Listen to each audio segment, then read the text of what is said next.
എല്ലാവർക്കും food box food റെസിപ്പിയിലേക്ക് സ്വാഗതം. എല്ലാവരും സുഖമായിട്ടിരിക്കുന്നല്ലോ അല്ലേ?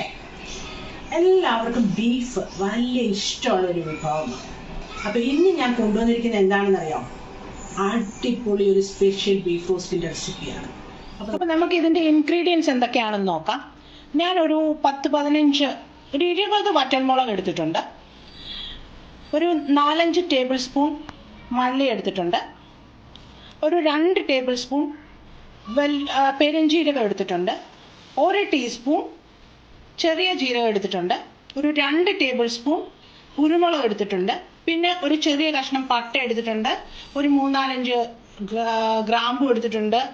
4-5 ഏലക്ക എടുത്തിട്ടുണ്ട്. 2 തക്കോലം എടുത്തിട്ടുണ്ട്. തക്കോലം എന്ന് പറയുന്നത് സ്റ്റാർ അനൈസ് എന്ന് പറയും. അത് എടുത്തിട്ടുണ്ട്. ഇത്രയാണ് നമുക്ക് മസാലയ്ക്ക് വേണ്ടുന്ന കൂട്ട്.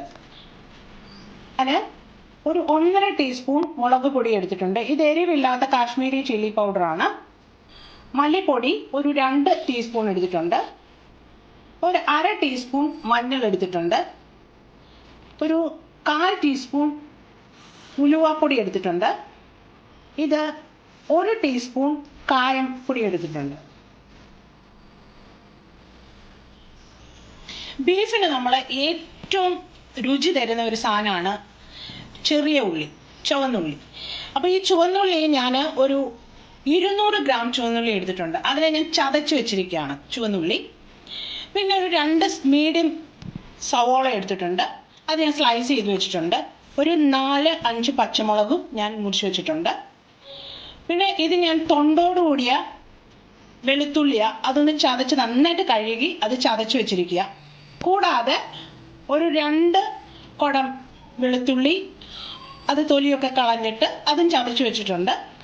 ഇഞ്ചി ഒരു വലിയ പീസ് അത് ചതച്ച് വെച്ചിട്ടുണ്ട്. പിന്നെ നമുക്ക് കറിവേപ്പില വേണം. തേങ്ങാക്കൊത്തില്ലാതെ എന്താണ് ഒരു ബീഫ് റോസ്റ്റ് അല്ലേ? അപ്പോൾ ഒരു തേങ്ങാക്കൊത്തിൻ്റെ ആവശ്യമുണ്ട്. ഞാൻ അരമുറി തേങ്ങയുടെ ചെറുതായിട്ട് മുറിച്ച് വെച്ചിട്ടുണ്ട്. അതൊന്ന് ചൂടായി. ഞാൻ അതിന് ഒരു വറ്റൽമുളക് ഇട്ട് കൊടുക്കുകയാണ്. ഒന്ന് ചൂടാക്കി എടുക്കാൻ. ഇത് നമുക്ക് പൊടിച്ചെടുക്കേണ്ടതാണ്. ഒന്ന് ക്രഷ് ചെയ്തെടുക്കണ്ട. അപ്പോൾ ഒത്തിരി പൊടിയണ്ട, ക്രഷ് ചെയ്തെടുക്കണം. അപ്പോൾ ഇതൊന്ന് ആയി വരട്ടെ, ചൂടായി വരട്ടെ. അടുത്ത് ഞാൻ മല്ലി ഇട്ട് കൊടുക്കുക.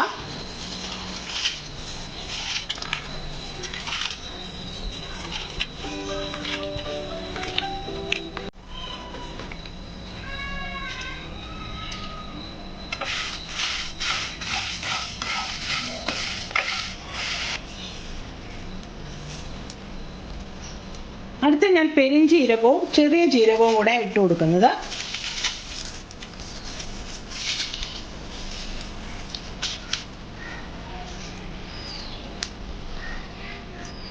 അടുത്തത് ഞാൻ ഓൾ സ്പൈസസ് ഇടുക.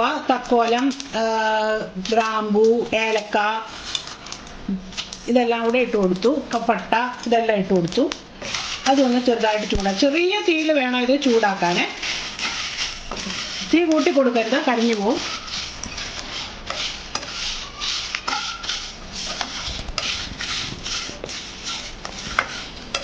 ഇട്ട് കൊടുക്കുന്നത്.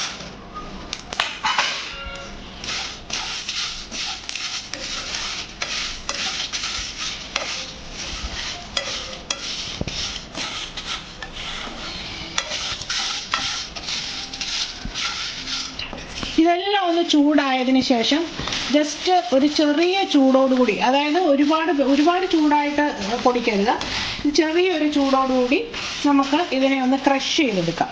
ക്രഷ് ചെയ്ത് ഒരുപാട് പൗഡർ ആക്കി എടുക്കരുത്, ക്രഷ് ചെയ്ത് മാത്രമേ എടുക്കാൻ പാടുള്ളൂ. എന്നെങ്കിലാണ് ഇതിൻ്റെ ടേസ്റ്റ് വരുന്നത്.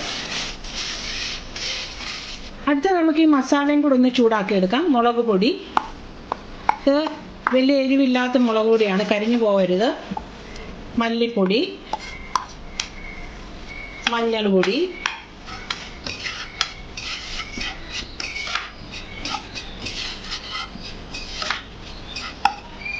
കായം, ഉലുവാപ്പൊടി, ഇതെല്ലാം കൂടി ഇട്ട് ജസ്റ്റ് ഒന്ന് ചൂടാക്കിയെടുക്കും. ഇതാണ് ക്രഷ് ചെയ്ത, നമ്മൾ ചൂടാക്കി ക്രഷ് ചെയ്ത മസാലയാണിത്. ജസ്റ്റ് ഒന്ന് ഇതുപോലെ ക്രഷ് ആക്കി എടുത്താൽ മതി. ആദ്യം ഞാൻ ഒരു 4-5 ടേബിൾ സ്പൂൺ വെളിച്ചെണ്ണ ഒഴിക്കുകയാണ്. വെളിച്ചെണ്ണയിലാണ് നമ്മളിത് ചെയ്യുന്നത്.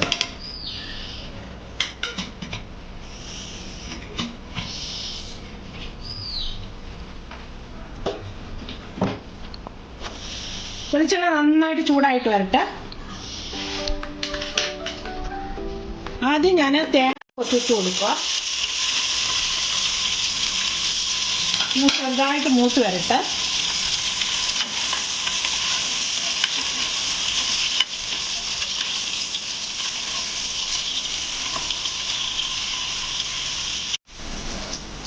ഇതൊരു 1.5 കിലോ ബീഫുണ്ട്. ഇത് ഞാൻ കഴുകി വൃത്തിയാക്കി വെള്ളമൊക്കെ കളയാൻ വേണ്ടി വെച്ചിരിക്കുകയാണ്. ഞാൻ ചതച്ച് വെച്ചിരിക്കുന്ന വെളുത്തുള്ളി ഇട്ട് കൊടുക്കുക.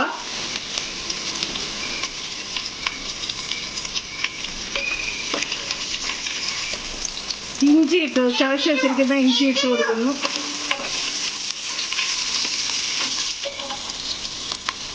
അടുത്ത് നമ്മൾ ഇട്ട് കൊടുക്കുന്നത് കൊച്ചുള്ളി ചതച്ചത്.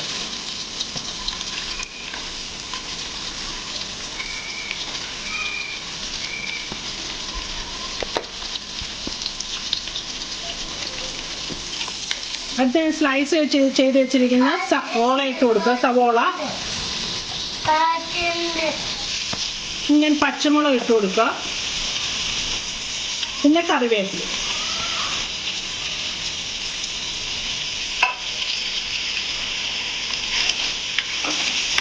നന്നായിട്ട് മൂക്കണം. വെളുത്തുള്ളി ചതച്ചതും ഇഞ്ചിയും തേങ്ങാക്കൊത്തിൻ്റെ ഒക്കെ നല്ല മണം ഇങ്ങനെ വന്നുകൊണ്ടിരിക്കുക. ഏകദേശം നമ്മുടെ വെളുത്തുള്ളി എല്ലാം മൂത്ത് വന്നിട്ടുണ്ട്. തേങ്ങാക്കൊത്തും ഒക്കെ മൂത്ത് വന്നിട്ടുണ്ട്. അപ്പോൾ ഇനി ഇതിനകത്തോട്ട് ഞാൻ ചൂടാക്കി വെച്ചിരിക്കുന്ന മസാല, അതായത് മുളക് പൊടി, മല്ലിപ്പൊടി, ഉലുവാപ്പൊടി, മഞ്ഞൾ പൊടി, കായം, ഇതെല്ലാം കൂടെ ഇങ്ങോട്ട് ഇട്ട് കൊടുക്കുക.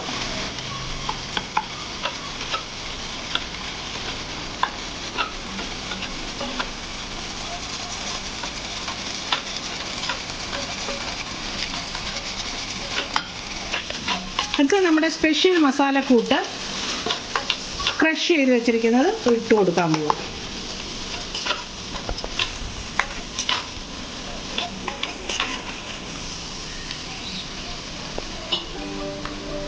ഇൻഗ്രീഡിയൻറ്റ് ബീഫ്,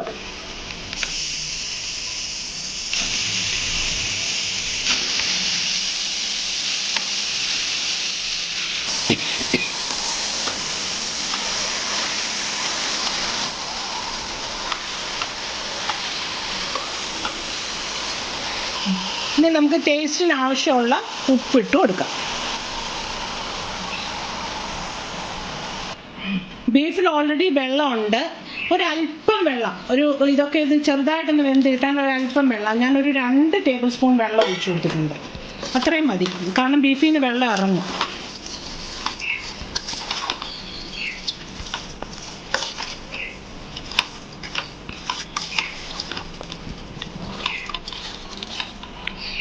ഇനി കുക്കർ ഒന്ന് അടിച്ച് വെച്ചിട്ട് ഒരു 4-5 വിസിൽ വരെ നമുക്ക് വെയിറ്റ് ചെയ്യാം.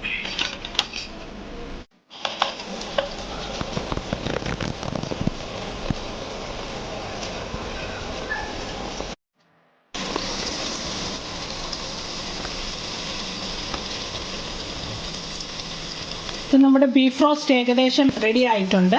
ഇനി ഇത് നമ്മൾ കടുക് താളിച്ച് എടുക്കണം.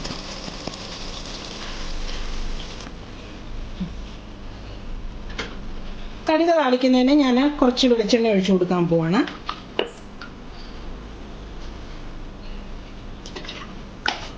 ഒരു ടേബിൾ സ്പൂൺ വെളിച്ചെണ്ണ ഒഴിച്ചു കൊടുത്തു. കടുക് എടുത്തില്ല, ഞാൻ കടുക് താളിക്കുന്നു പറഞ്ഞ് കടുക് ഇടുന്നില്ല. അതിനകത്ത് ഒരു സ്പെഷ്യൽ ഇൻഗ്രീഡിയൻറ്റ് ഞാൻ പറഞ്ഞല്ലോ, തൊണ്ടോടുകൂടി ഞാൻ വെളുത്തുള്ളി ചതച്ച് വെച്ചിട്ടുണ്ടായിരുന്നു. അപ്പോൾ അത് ലാസ്റ്റിൽ നമ്മൾ കടുക് താളിക്കുന്ന സമയത്ത് നമ്മളത് ചേർക്കും. ഇത് ഞാൻ സവോള അരിഞ്ഞ് വെച്ചിട്ടുണ്ട്. അപ്പോൾ വെളിച്ചെണ്ണ ചൂടായിട്ടുണ്ട്. അപ്പോൾ സവോള ഞാൻ ഇട്ട് കൊടുക്കാനായിട്ട് പോവാം. ഈ സവോളയൊന്ന് നമുക്ക് മൂത്ത് കിട്ടണം.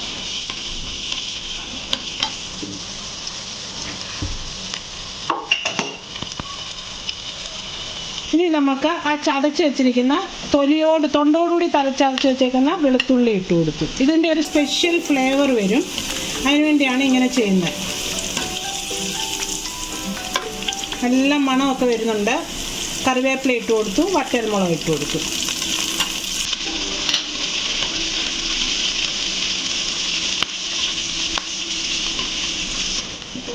വേവിച്ച് വെച്ചിരിക്കുന്ന ബീഫ് ഇങ്ങനെ ഇട്ട് കൊടുക്കും.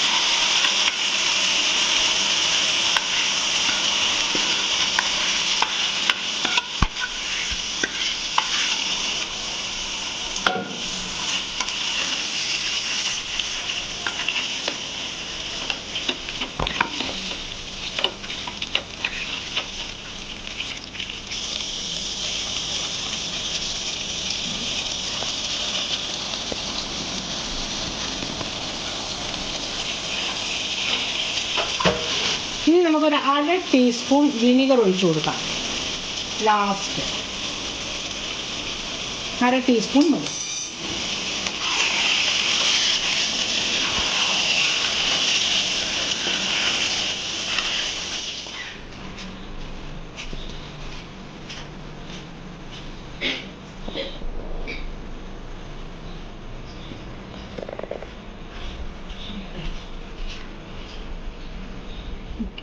ഞാൻ ഇതിന് മുകളിൽ കുറച്ച് കറിവേപ്പില ഇട്ടു. അങ്ങനെ നമ്മുടെ സ്പെഷ്യൽ ബീഫ് റോസ്റ്റ് ഇവിടെ റെഡി ആയിട്ടുണ്ട്. ഇത് നിങ്ങൾ ട്രൈ ചെയ്ത് നോക്കണം. ഇതിൻ്റെ ഫീഡ്ബാക്ക് തരണം, കമൻറ്റ് ചെയ്യണം, സബ്സ്ക്രൈബ് ചെയ്യണം, ഷെയർ ചെയ്യണം. Thank you. ഇനിയും കാണുന്നവരെ എല്ലാവർക്കും ബൈ.